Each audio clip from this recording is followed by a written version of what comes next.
ለእግዚአብሔር ቃል ክብር ካላስቸገርኳችሁ ሁላችንም አብረን ቆመን ብናነብ ደስ ይለኛል። ይህ የማንበብ ሰዓታችን ነው አይደል? እንደተለመደው ሁላችንም የእግዚአብሔርን ቃል በዕብራውያን መልእክት ምዕራፍ 4 ከቁጥር 1 ጀምሮ እስከ ቁጥር 16 ያለውን አብረን በጽሞና እናነባለን።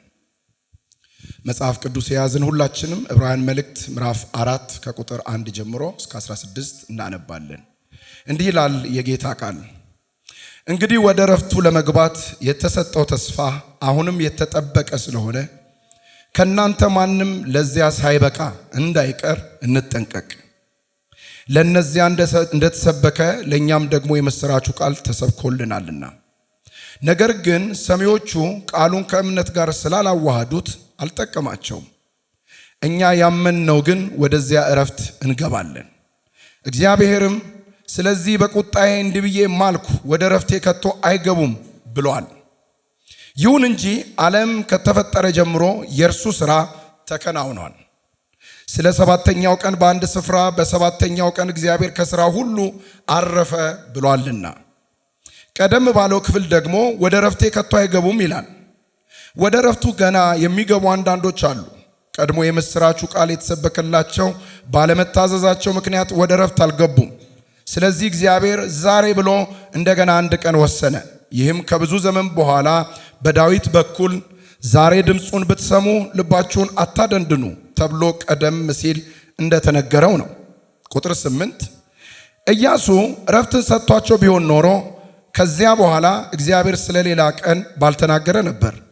ስለዚህ የሰንበት ረፍት ለእግዚአብሔር ሕዝብ ገና ቀርቶለታል። ምክንያቱም ወደ እግዚአብሔር ረፍት የሚገባ ሁሉ እግዚአብሔር ከሥራው እንዳረፈ እርሱም ደግሞ ከሥራው ያርፋል። እንግዲህ ማንም የእነዚያን አለመታዘዝ ምሳሌ ተከትሎ እንዳይወድቅ ወደዚህ ረፍት ለመግባት እንትጋ። የእግዚአብሔር ቃል ሕያውና የሚሠራ ነው። በሁለት ወገን ወይም በሁለት በኩል ስለት ካለው ሰይፍ ሁሉ ይልቅ የተሳለ ነው። ነፍስንና መንፈስን ጅማትንና ቅልጥምን እስኪለይ ድረስ ዘልቆ ይወጋል። የልብንም ሐሳብና ምኞት ይመረምራል። ከእግዚአብሔር ዓይን የተሰወረ ምንም ፍጥረት የለም። ስለ ራሳችን መልስ መስጠት በሚገባን በእርሱ ፊት ሁሉም ነገር የተራቆተና የተገለጠ ነው። እንግዲህ ወደ ሰማያት ያረገ ታላቅ ሊቀ ካህናት የእግዚአብሔር ልጅ ኢየሱስ ስላለን እምነታችንን አጥብቀን እንያዝ። በድካማችን የማይራራልን ሊቀ ካህናት የለንምና፣ ነገር ግን እንደኛ በማንኛውም ነገር የተፈተነ ሊቀ ካህናት አለን። ይሁን እንጂ ምንም ኃጢአት አልሰራም። እንግዲህ ምሕረትን እንድንቀበልና በሚያስፈልገንም ጊዜ የሚረዳንን ጸጋ እንድናገኝ ወደ ጸጋው ዙፋን በእምነት እንቅረብ ይላል። ጌታ እንዲያስተምረን አጭር ጸሎት እንጸለያለን። ቅዱስና የተፈራህ እግዚአብሔር አምላካችን በጌታ በኢየሱስ ስም ስለዚህ መሰባሰብ እናመሰግናለን። አሁንም አንተን አምነናልና ጌታ ሆይ በቃልህ እንደምትናገረን እናምናለን። እያንዳንዳችንን በቃልህ እንድትናገረን በኢየሱስ ስም እንጸለያለን። የቃሉ ፍቺ ያበራል ተብሎ እንደተጻፈ ለኔና ለዚህ ጉባኤ ዛሬ ማታ የቃል ፍቺ እንደገና ያብራልን። መረዳት እንድንችል አእምሯችንን ክፈተው።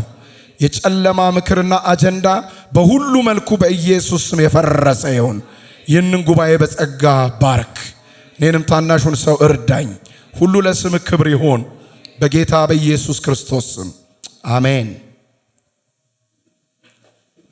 አሜን። የዕብራውያን መልእክት ምዕራፍ 4ን ከማየታችን በፊት ባለፈው ሳምንት ያየነው የዕብራውያን መልእክት ምዕራፍ 3 የመጨረሻዎቹ ቁጥሮች የሚሉት ነገር የምታስታውሱ ከሆነ ወይም መጽሐፍ ቅዱሳችሁን ወደ ኋላ ትንሽ ዞር ብላችሁ ብታዩ የእስራኤል ሕዝብ በምድረ በዳ ለምንድን ነው የቀረው? ሙሴ ይዟቸው የመጣው ሕዝብ በምድረ በዳ ለምንድን ነው ወድቆ የቀረው?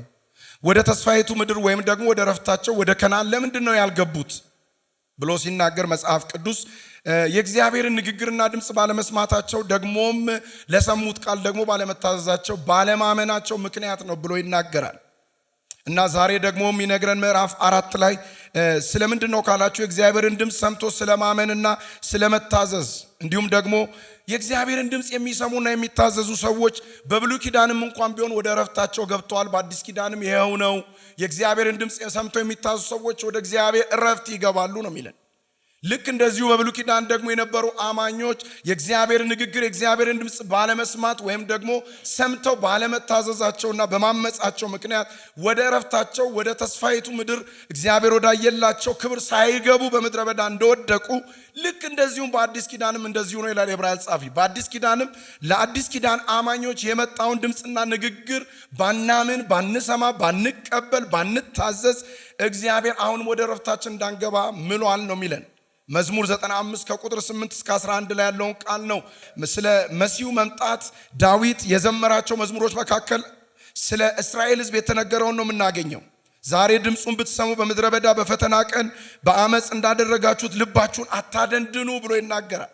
ስለዚህ ልበ ደንዳናነት ወይም ደግሞ እግዚአብሔርን የማያምን ልብና ለእግዚአብሔር የማይታዘዝ እግዚአብሔርን የማይወድ ልብ ከእግዚአብሔር ዕረፍት ያጎድለናል የሚል ትልቅ ትርክት ነው የያዘው። ዛሬ ያነበብነው ምዕራፍ ላይ እንግዲህ በዕብራውያን መልእክት ውስጥ 5 ማስጠንቀቂያዎች አሉ ብያለሁ። አንደኛው ማስጠንቀቂያ እንደምታስታውሱት ምዕራፍ 2 ላይ ነው የምናገኘው። እንግዲህ ከሰማነው ነገር ስተን እንዳንወርቅ ለሰማነው ነገር አብልጠን እንጠንቀቅ ይላል ምዕራፍ 2 ቁጥር 1 ላይ። ሁለተኛው ማስጠንቀቂያ ደግሞ ሳምንት እንዳየነው በምዕራፍ 3 ቁጥር 12 ላይ ወንድሞቼ ከእናንተ ማንም ከሕያው እግዚአብሔር የሚያኮበልል ኃጢአተኛ የማያምን ልብ እንዳይኖረው ተጠንቀቁ ይለናል። ዛሬ ደግሞ ሶስተኛው ማስጠንቀቂያ በምዕራፍ 4 ቁጥር 1 ላይ የሚናገረው ከእናንተ ማንም ለዚህ ሳይበቃ እንዳይቀር እንጠንቀቅ ይላል። ማስጠንቀቂያ ነው የሚያመጣው። ይህ ማስጠንቀቂያ ምንድን ነው ብለን ከማየታችን በፊት የዚህን ምዕራፍ 4 ለሶስት ዋና ዋና ሐሳቦች ወይም ዋና ዋና ክፍሎች ከፍለን እንመለከታለን። ከቁጥር 1 ጀምሮ እስከ ቁጥር 11 ያለው የሚናገረው ስለ ሰንበት ዕረፍት ነው። ከ1 እስከ 11 ስለ ሰንበት ዕረፍት ነው የሚነግረን። ከቁጥር 2 ከቁጥር 12 እስከ ቁጥር 13 ደግሞ የእግዚአብሔር ቃል የሚል ትልቅ ትምህርት ነው የያዘው። ከቁጥር 14 እስከ 16 ደግሞ ታላቁ ሊቀ ካህናችን የሚል ነው። ስለዚህ የዕብራውያን መልእክት ምዕራፍ 4ን ለሶስት ትልልቅ ክፍሎች እንከፍላለን። ከ1 እስከ 11 ስለ ሰንበት ዕረፍት ነው የሚያወራው። እንደገና ከ12 እስከ 13 ደግሞ ስለ እግዚአብሔር ቃል ባህሪ ነው የሚነግረን። ከቁጥር 14 እስከ 16 ደግሞ ታላቁ ሊቀ ካህን ክርስቶስ ኢየሱስ በሚል ነው የሚናገረው። እንግዲህ ከቁጥር 1 እስከ 11 ያለውን ስንመለከት በዕብራውያን መልእክት ላይ እንግዲህ የሚያወራው ነገር ምንድነው ካላችሁ ማስጠንቀቂያን ነው የሚሰጠው። በተለይ ቁጥር 1 ላይ ወደ ዕረፍቱ ለመግባት የተሰጠው ተስፋ አሁንም የተጠበቀ ነው ይላል። ይሄ ስለ ዋስትና ነው የሚነግረን፣ ስለ ጋራንቲ ነው የሚነግረን። ወደ ዕረፍት ለመግባት የተሰጠው ተስፋ አሁንም አልተቀየረም። እግዚአብሔር ሐሳቡን አልቀየረም። እግዚአብሔር ሐሳቡን አልለወጠም። አሁንም ሰዎች በክርስቶስ ያመኑ አማኞች ወደ እግዚአብሔር ዕረፍት እንዲገቡ ይሄ ተስፋ አሁንም ምን ያለ ነው ይለናል? የተጠበቀ ተስፋ ነው ይለናል። ነገር ግን ወደዚህ ተስፋ ሙላት ውስጥ እንድንገባ ደግሞ ልንበቃ ይገባል የሚል ትምህርት ነው የያዘው። ምክንያቱም ለዚህ ተስፋ ለዚህ ዕረፍት የማንበቃ መስሎን እንዳንቀር እፈራለሁ ነው የሚለው ጸሐፊው። እፈራለሁ ይላል 54 እትም ላይ። ስለዚህ ጋር ይናገራል ለዚህ ተስፋ የምንበቃ ሆነን እንዳንቀር እንጠንቀቅ ብሎ በጣም ጠንካራ ነገር ይናገራል። ካለመብቃት እንዳንጎድል የበቃን እንድንሆን፣ ለመውረስ የበቃን እንድንሆን፣ ወደ ተስፋው ለመግባት የበቃን እንድንሆን፣ ወደ እግዚአብሔር የተስፋ ሙላት ለመግባት የበቃን እንድንሆን። ስለዚህ ከመግባት እንዳንጎድል ምን እንበል ነው የሚለው የዕብራውያን ጸሐፊ? እንጠንቀቅ ብሎ ይናገራል። ክብር ሁሉ ለጌታ ይሁን። ማስጠንቀቂያው በጣም ጫን ያለ ነው። ለዚህ ሳንበቃ እንዳንቀር ብሎ ይናገራል። ለብሉይ ኪዳን አማኞች እንደተሰበከላቸው ይላል። ምክንያቱም ብሎ የሚያነሳው ነገር ይሄ ነው። ስብከት ተሰብኳል ለብሉይ ኪዳን አማኞች። በብሉይ ኪዳን ለነበሩ አባቶቻችን እንደምታውቁት ነፃ መውጣትና ስለ እግዚአብሔር ትድግና እግዚአብሔር በአባቶች በነቢያት በኩል ሰብኳቸው ነበረ ነው የሚለን። በተለይ ዘጸአት ምዕራፍ 3 ላይ የሙሴንም ታሪክ ብታዩ ያገለግለኝ ዘንድ ሕዝቤን ልቀቅ ብሎ እግዚአብሔር ጠርቶ ነበር ይህን ጥሪ። ስለዚህ የእግዚአብሔር ጥሪ፣ የእግዚአብሔር ስብከት፣ የእግዚአብሔር ንግግር ምን ነበረ ስትሉ ሕዝበ እስራኤልን ነፃ ለማውጣት አሜን፣ ነፃ ለማውጣት እና እታደጋቸዋለሁ የሚል የትድግናን ስብከት እግዚአብሔር ወደ እነሱ አምጥቶ ነበረ። ስለዚህ ለአባቶቻችንም ተሰብኮላቸው ነበረ ይለንና አሁንም ለእኛም ደግሞ የምስራቹ ቃል ተሰብኮናል ይለን። ክብር ለጌታ ይሁን። የምስራቹ ቃል የሚለው በእርግጥ ወንጌል ማለት ነው። ወንጌል ወይም ደግሞ በምዕራፍ 1 ኮንቴክስት ካየነው በልጁ በኩል ወደኛ የመጣው ንግግር ታላቁ መዳን ብሎ ይናገራል። ስለዚህ እግዚአብሔር ስለ ታላቁ መዳን በክርስቶስ ኢየሱስ ተናግሯል። ወንጌል ለኛ ተሰብኮናል። ለብሉይ ኪዳን አማኞች ተሰብኳቸው ነበረ። ያ የተሰበከላቸው ቃል በእምነት ከራሳቸው ጋር ስላላዋሃዱት አልጠቀማቸው። ለኛም የምስራቹ ቃል ተሰብኳል። ይሄ የተሰበከልንን ቃል አምነን ብንቀበለው ወደ እግዚአብሔር እረፍት እንገባለን። ባንቀበለው ግን ከክርስቶስ ጋር ተካፋዮች አንሆንም። እግዚአብሔር ለዘላለም የተባረከ ይሁን። ስለዚህ ትልቁም ነገር እናገኛለን። ስብከቱ ጋር ችግር የለም፣ ወንጌሉ ጋር ችግር የለም፣ የምስራቹ ቃል ጋር ችግር የለም። ለተስፋው የሚያበቃ ስብከት ነው። ነገር ግን ከኛ አንጻር ካልተቀበልነው ደግሞም በእምነት ከራሳችን ጋር ካላዋሃድነው አይጠቅምም ነው የሚለው። በእርግጥ ይሄ አልጠቀማቸው የሚለው ኢያሱና ካሌብን ነው ሜንሽን የምናደርገው። ኢያሱና ካሌብ ታውቃላችሁ በእስራኤልን ወደ ተስፋይቱ ምድር ወደ እረፍት እያስገቧቸው እና እግዚአብሔርን ታላቅ ስራና ማዳኑን ደግሞ እግዚአብሔር ትድግናውን እግዚአብሔር በዚህ ውስጥ ደግሞ ሊሰራ ያለውን ነገር እየነገሯቸው የእስራኤል ሕዝብ ከኢያሱና ከሙሴ ጋር በእምነት ሊተባበሩ አልቻሉም። ከዚህ የተነሳስ ካሌብና ኢያሱ ወደ እረፍት ሲገቡ የእስራኤል ሕዝብ ግን በምድረ በዳ ቀሩ። ለምን? ስብከቱ ጋር ችግር አለ? የለም። ከእግዚአብሔር አንጻር ችግር አለ? የለም። እነሱ ግን የሰሙትን ቃል በእምነት ስላላዋሃዱት አልጠቀማቸውም ነው የሚለው። እግዚአብሔር እኔና እናንተንም ከዚህ ይጠብቀን። አልጠቀማቸውም። በእምነት ከነሱ ጋር ምን ስላላለ? ስላልተዋሃደ። እኛም የአዲስ ኪዳን አማኞች ይላል እኛ ግን ይላል አሜን፣ እኛ ግን ያመንን ስለሆንን ወደዚህ እረፍት ምን እንላለን ይላል? እንገባለን ይላል። ይሄ እንገባለን የሚለው ቃል ፕሬዘንትንም ያመለክታል፣ ፊውቸርን ያመለክታል። በግሪኩ ግስ እንገባለን ሲል ገና እንገባለን ብቻ ሳይሆን ኦልሬዲ ገብተናል ደግሞ እንገባለን የሚል አይነት አካሄድ ነው ያለው። ስለዚህ እኛ አምነናል። እነዛ የብሉይ ኪዳን ሰዎች ያልገቡት ስላላመኑ ነው። እኛ አዲስ ኪዳን አማኞች በክርስቶስ የተሰበከውን የታላቁን መዳን ጥሪ አምነናል። ስለዚህ ምን እንላለን? እንገባለን ብሎ ይናገራል። የብሉይ ኪዳን አማኞች ላይ የሆነው ምንድነው ካላችሁ እግዚአብሔር አስቀድሞ የተናገረው ነው። ቁጥር 3 ላይ ሄዳችሁ 4:3 ላይ ስለዚህ በቁጣዬ እንዲህ ብዬ ማልኩ ወደ ረፍቴ ከቶ አይገቡም የሚለው ቃል መዝሙር 95 ቁጥር 8 ላይ የተዘመረው ይሄ ነው የሆነባቸው። እግዚአብሔር ባለመታዘዛቸው ምክንያት ስለተቆጣባቸው በቁጣው ማለባቸው ወደ ረፍቴ ከቶ ምን አይሉም ብሎ ተናግሮ ነበር።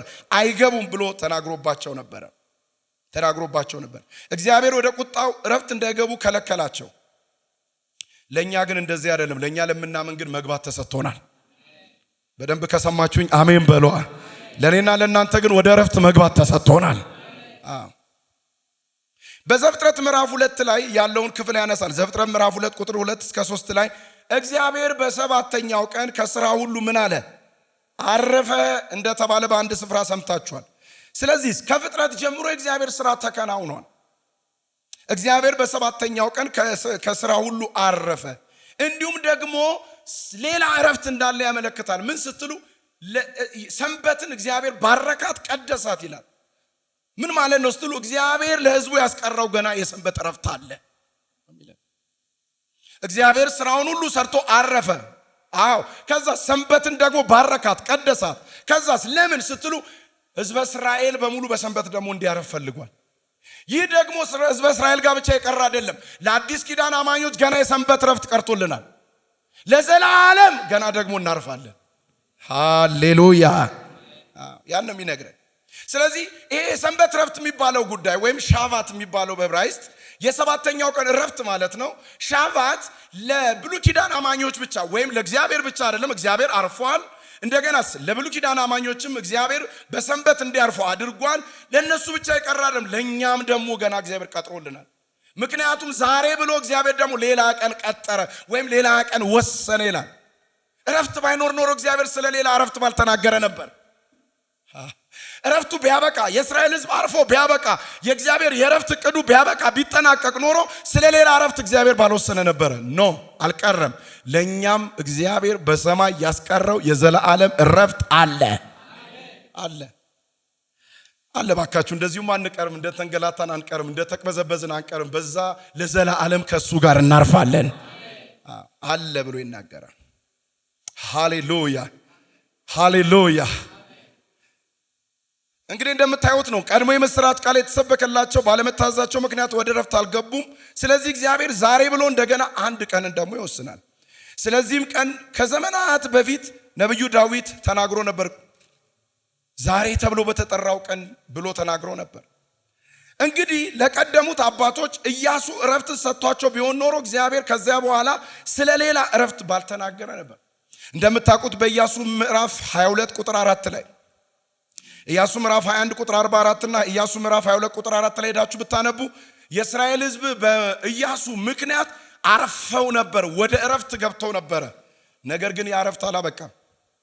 እግዚአብሔር ደግሞ በአዲስ ኪዳኑ ኢየሱስ ያዘጋጀው ሌላ እረፍት አለ። ሃሌሉያ። ኢያሱ ማለት በዕብራይስጥ የሾዋ ነው። ኢየሱስ ማለትም በዕብራይስጥ የሾዋ ነው። ስለዚህ የብሉይ ኪዳኑ የሾዋ ለእስራኤል ሕዝብ እረፍት ሰጥቷቸው ቢሆን ኖሮ እግዚአብሔር በአዲስ ኪዳኑ የሾዋ ሌላን እረፍት ባላዘጋጀ ነበር ነው። ስለዚህ የእስራኤል ሕዝብ ፊዚካል የሆነ እረፍት አግኝተዋል። ጂኦግራፊካል የሆነ እረፍት አግኝተዋል። ከጠላቶቻቸው እረፍት አግኝተዋል። ምድራዊ የሆነ እረፍት አግኝተዋል። ለአዲስ ኪዳን አማኞች ግን እግዚአብሔር ያዘጋጀው ሌላ እረፍት አለ። ምድራዊ ያልሆነ፣ ጊዜያዊ ያልሆነ፣ ስጋዊ ያልሆነ። እስቲ ጮክ በሉና አሜን በሉ ባካችሁ። ዘላለማዊ እረፍት በሰማይ ይጠብቀናል። እስቲ እንደዚህ በሉና ተናገሩ፣ እረፍት አለ በሉ እስቲ ባካችሁ። እናርፋለን ለዘላለም። ኢየሱስ ለዘላለም ጌታ ነው። እናርፋለን የምንለው በዚህ ምድር ደክሞን ሳይሆን የሚበልጥ ስለሆነ ነው። እንደው አለ አይደል ተስፋ የቆረጠ ሰው ኑሮም የሰለቸው ሰው አርፋለሁ እንደሚለው አይደለም።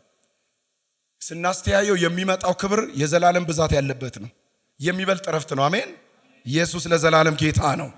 እናርፋለን እና አይታችሁ ከሆነ እንደዛ ነው የሚለው ቁጥር 8 ላይ ኢያሱ እረፍትን ሰጥቷቸው ቢሆን ኖሮ ከዚያ በኋላ እግዚአብሔር ስለሌላ ቀን ባልተናገረ ነበር። ስለዚህ የሰንበት እረፍት ለእግዚአብሔር ገና ምን ብሎለታል ይለናል? ቀርቶለታል። ገና ቀርቶልናል። ገና የቀረልን እረፍት አለ። ሃሌሉያ ሃሌሉያ። ኢያሱ ከ300 ነገስታት ጋር ተዋግቶ የእስራኤልን ሕዝብ አሳርፏል።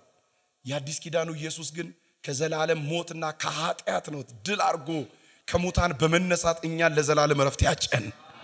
ሃሌሉያ። አሁን እኛ የምናርፈው የከናን መሬት አግኝተን አይደለም። አሁን እኛ የምናርፈው እርሻ መሬት አግኝተን አይደለም፣ ወይም ከጠላቶቻችን ድነን አይደለም።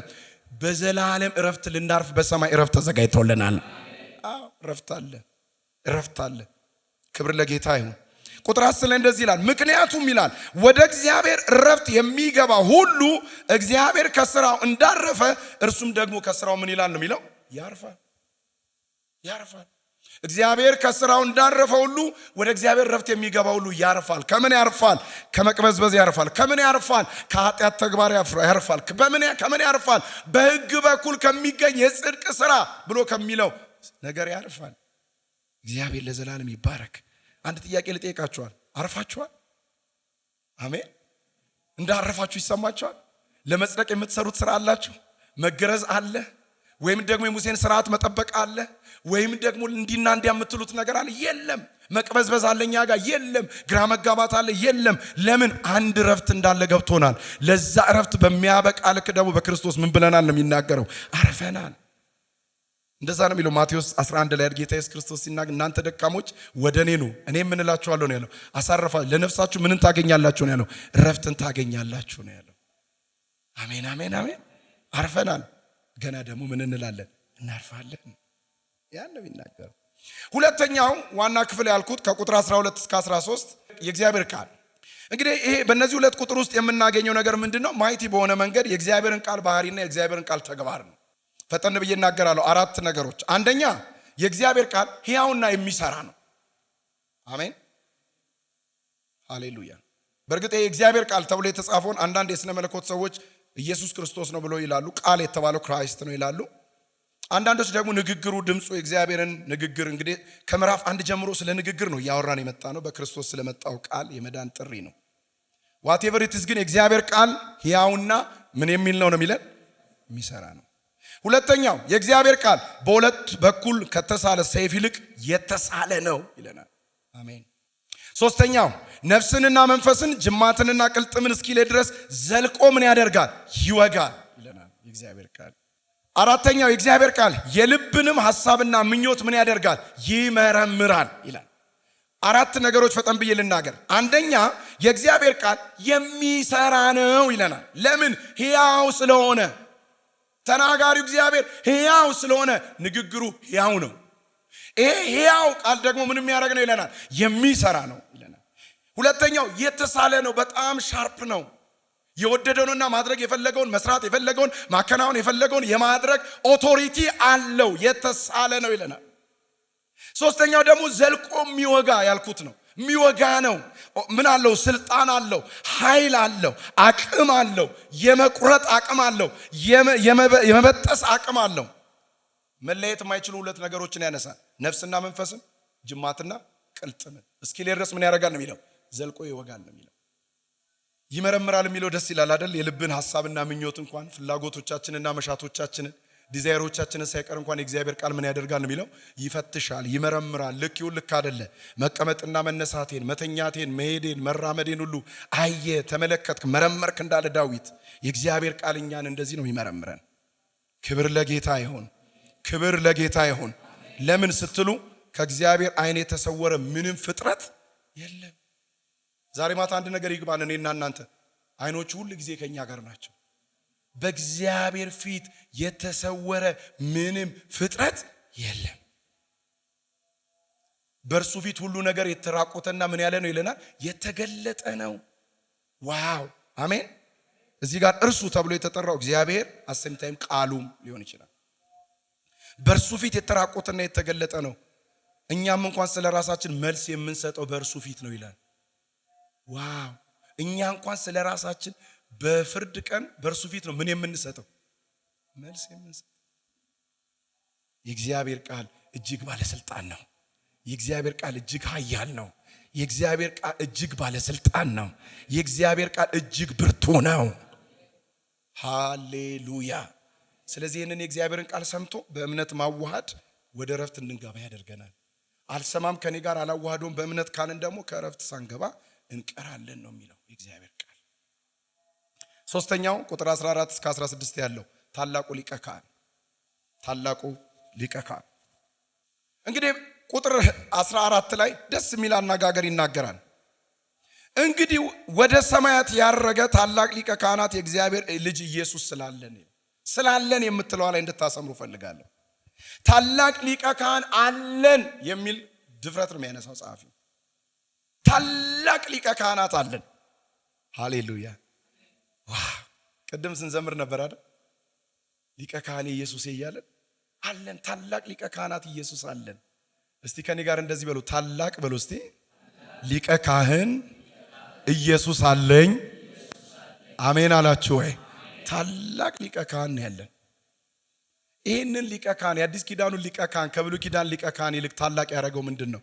ሶስት ነገር ፈጥኜ ልናገር ከክፍል ውስጥ። አንደኛው በሰማያት ያረገ ወይም በሰማያት ያለፈ ስለሆነ ነው። ጻፉ።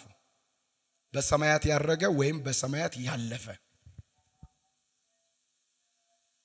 ምን ማለት ነው? በሰማያት ያለፈ ወይም በሰማያት ያረገ።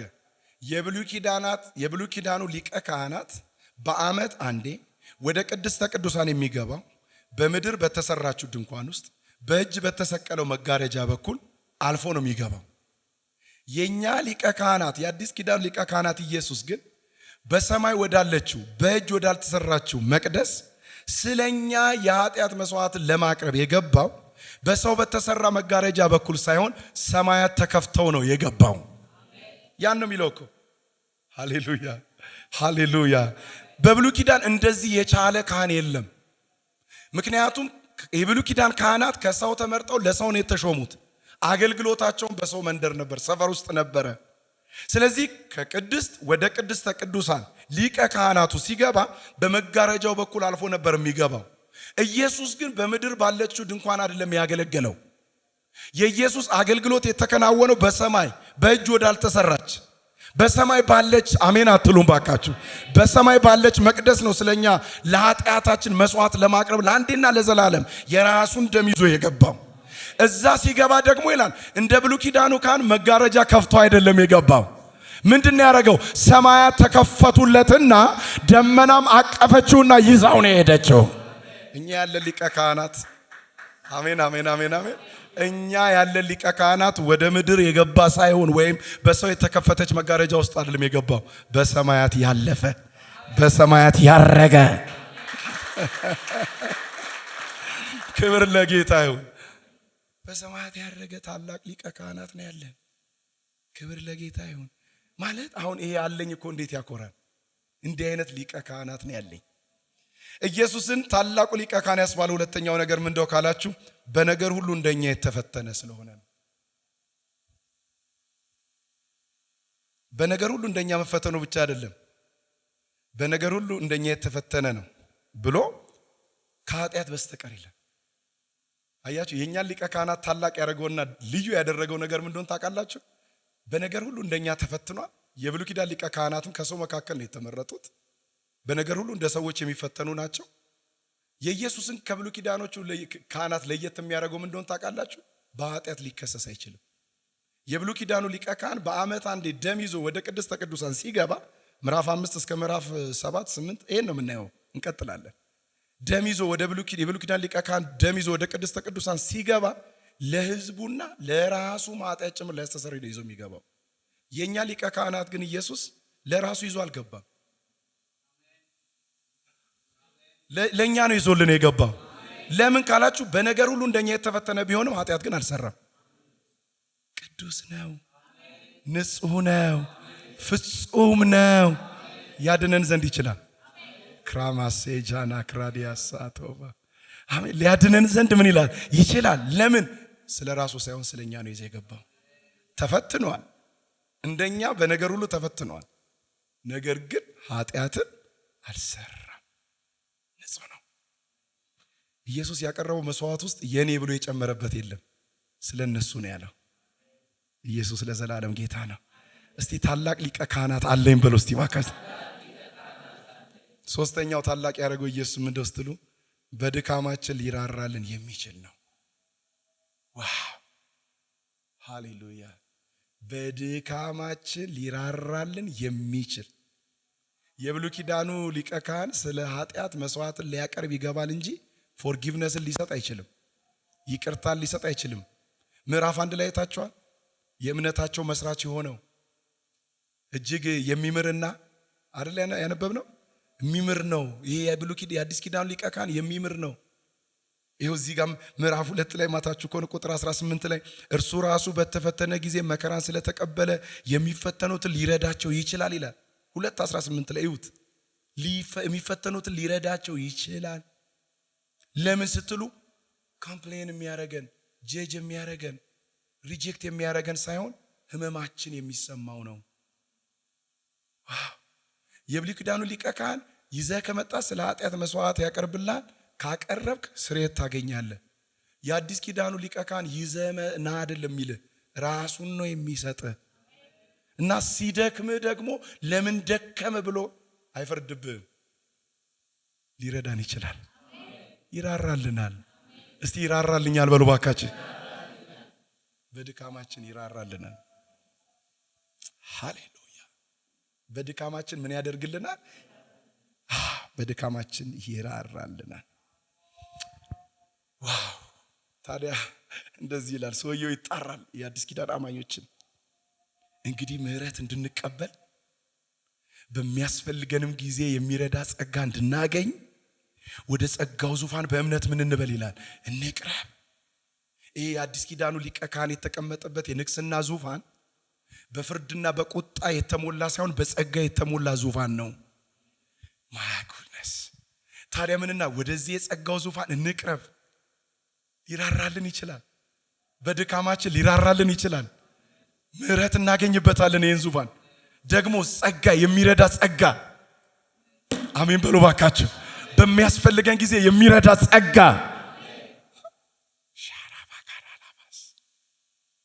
ይራራል። ጸጋ ይሰጣል።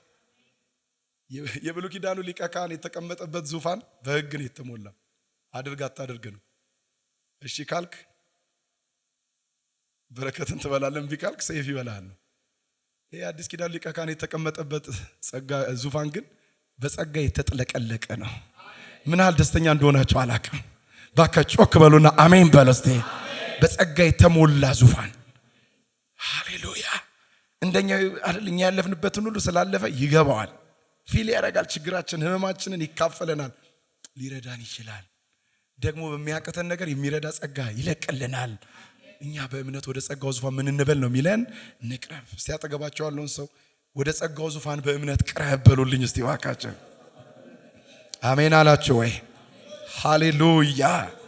ኢየሱስ ለዘላለም ጌታ ነው። ለሚፈተኑት ይራራል ይራራልናል ብለናል። አንድ ወቅት ስንዘምር ያስብልናል አይደል? በጊዜው መጥቶ ደግሞም ያስበናል። አሜን። ይራራል የኛ ጌታ።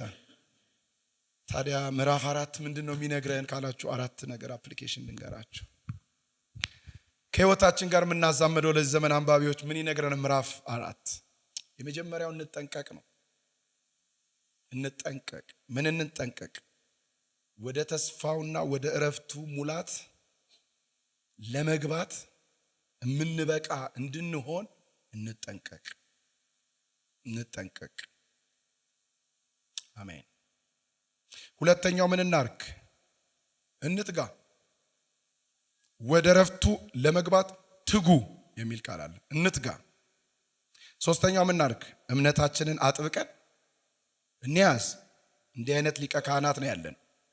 በቃ እምነታችንን እስከ መጨረሻው አጥብቀን እንያዝ። መጠንቀቅም ይሁን ትጋትም ይሁን እምነትን እስከ መጨረሻው መያዝም ቢሆን የሚቻለው ግን በአራተኛው ነው። አራተኛው ወደ ጸጋው ዙፋን በእምነት እንቅረብ። ሃሌሉያ። ለካ ወደ እረፍቱ ለመግባት እንድንበቃ ጥንቁቅ እንድንሆን የሚያደርገን፣ ወደ እረፍቱ ለመግባት እንድንተጋም የሚያደርገን፣ እምነታችንንም አጥብቀን እስከ መጨረሻው እንድንይዝ የሚያደርገን ጸጋው ነው። ስለዚህ በራሳችን ጥረት ሳይሆን በጸጋው ስለሆነ ወደ ጸጋው ዙፋን በእምነት ምን እንበል ይለናል? እንቅረብ። ዛሬ እናንተንም ኢንቫይት አደርጋችኋለሁ። አለ አንድ ዙፋን፣ አንድ አለ ወርቃማ ዙፋን። አሜን አሜን አሜን አሜን። የሚራራ በቃ ጸጋ፣ አቅም፣ ኃይል፣ ጉልበት የሚፈስበት ለሚፈተኑ የሚራራ ጸጋ የተሞላ ዙፋን አለ። ወደ ጸጋው ዙፋን በእምነት ምን እንበል ይለናል? እንቅረብ ይለናል።